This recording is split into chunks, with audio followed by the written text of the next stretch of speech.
ফেটে পড়লেন বিক্ষোভকারীরা। পুলিশের গুলিতে অন্তত 5 জন বিক্ষোভকারীর মৃত্যু হয়েছে। কিরকম অগ্নিগর্ভ হয়ে উঠেছে বানেশ্বর চক এলাকা, সেই ছবি আপনাদের সামনে তুলে ধরছি। পুলিশের গুলিতে অন্তত 5 জন বিক্ষোভকারীর মৃত্যু হয়েছে বলে জানা যাচ্ছে। পুলিশের সঙ্গে সংঘর্ষে 300 বিক্ষোভকারী আহত।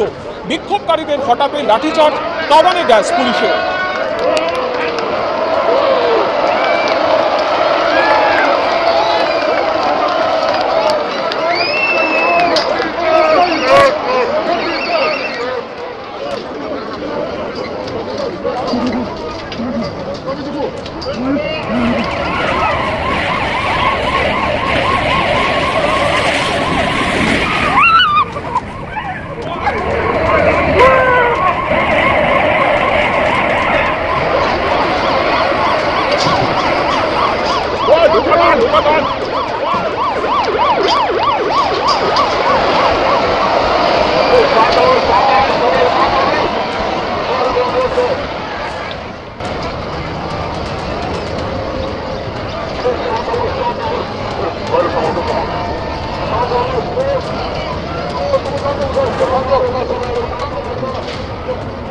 কিভাবে আপনারা দেখছেন যে একেবারে ব্যারিকেড ভেঙে বিক্ষোভকারীরা তারা কিন্তু এগিয়ে যাবার চেষ্টা করছেন।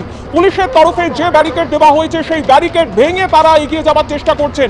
একাধিক সোশ্যাল মিডিয়া অ্যাকাউন্ট নিষিদ্ধ করার প্রতিবাদেই এই বিক্ষোভ, যে বিক্ষোভে নেমেছে তরুণ প্রজন্ম, একেবারে কারফিউকে উপেক্ষা করেই তারা পথে নেমেছে। যে পুলিশের তরফে যে ব্যারিকেড করা হয় সেই ব্যারিকেড ভেঙেই কিন্তু এগিয়ে যাবার চেষ্টা করছেন বিক্ষোভকারীরা। অন্যদিকে নেপালের কাঠমান্ডুর রাস্তার ছবিও পাশাপাশি আপনাদের সামনে তুলে ধরছি। কাতারে কাতারে মানুষ তারা রাস্তায় নেমেছে।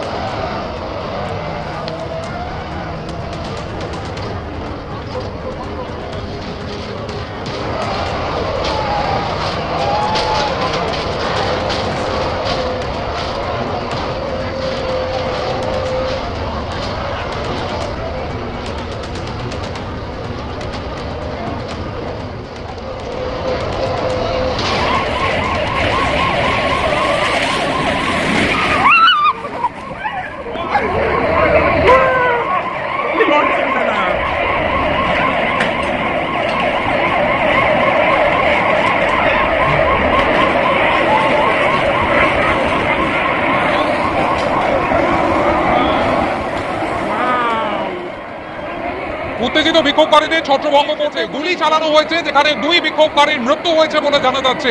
একদিকে পুলিশ লাঠি চার্জ করছে বিক্ষোভকারীদের সরাতে, একেবারে যে ব্যারিকেড রয়েছে তা ধাক্কা দিয়ে ভাঙার চেষ্টা করছেন বিক্ষোভকারীরা। হুড়মুড় করে তারা সংসদ ভবনের ভিতরে ঢুকে গিয়েছেন, আর তাদের ছত্রভঙ্গ করতে জল কামানের ব্যবহার করছে পুলিশ। 26টা সোশ্যাল মিডিয়া নিষিদ্ধ ঘোষণা করে নেপাল সরকার 4 সেপ্টেম্বর। তারপরে কিন্তু একেবারে প্রতিবাদ আন্দোলন, বিক্ষোভ শুরু হয়ে যায় নেপালের রাজপথে। যদিও প্রশাসনের পক্ষ থেকে কিন্তু কারফিউ ঘোষণা করা হয়েছিল, কিন্তু সেই কারফিউকে উপেক্ষা করে একেবারে যুব সমাজ তারা পথে নেমে আসে। আজকে সংসদ ভবন লক্ষ্য করে কাতারে কাতারে মানুষ তারা দৌড়তে শুরু করেন, স্লোগান দিতে থাকেন, হাতে রয়েছে পতাকা। একেবারে সংসদের দরজা ধরে ঝাঁকাতে থাকেন তারা।